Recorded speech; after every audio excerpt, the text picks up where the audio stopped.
دیکھ رہے ہیں آواز وطن نیوز۔ عطاء الرحمان کی رپورٹ کے مطابق حیدرآباد شہر کے مشہور و معروف شخصیت ہردل عزیز فیضان رمضان پاکستانی مسجد و پاکستانی اسکول کے صدر، محب وطن، سوشل میڈیا ایکٹیوسٹ، انٹرنیشنل صوفی عمر دراز پاکستانی المعروف مستان شاہ بابا کی قیادت میں عظیم الشان بعنوان دفاع ختم نبوت دفاع افواج پاکستان کے نام سے ریلی کا انعقاد کیا گیا۔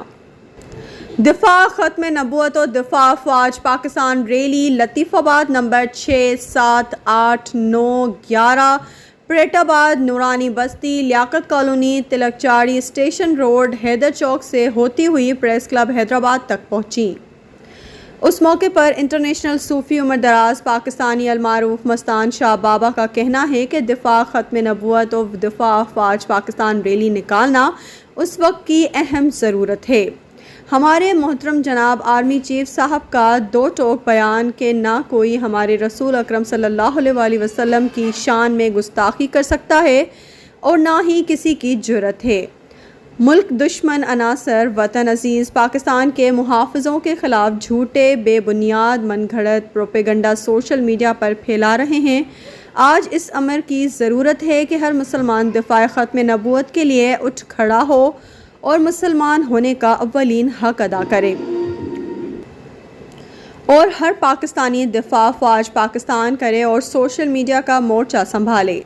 سوشل میڈیا پر پاک افواج کے خلاف بھونکنے والوں کو منہ توڑ جواب دے، کیونکہ دشمن چاہتا ہے کہ پاکستانی عوام اور افواج پاکستان ایک دوسرے کے خلاف سامنے کھڑے ہو جائیں، لیکن یہ دشمن کی بھول ہے۔ مسلمان اور پاکستانی عوام ہمیشہ دفاع ختم نبوت اور دفاع افواج پاکستان کے لیے اپنے جانوں کا نذرانہ دینے میں دریغ نہیں کریں گے۔ بسم اللہ الرحمن الرحیم۔ میں حق بابا صوفی عمر رمضان کا بیٹا صوفی عمر دراز پاکستانی۔ آج ہم نے ریلی کا انعقاد کیا 12 اگست کو ختم نبوت دفاع اور افواج پاکستان کے دفاع میں۔ یہ پیغام دیا پوری قوم کو کہ اللہ اور نبی کے بعد اگر اصل کوئی محافظ ہے ہمارے سرکار دو عالم صلی اللہ علیہ وسلم کے نام کا، تو ہماری پاک فوج ہے۔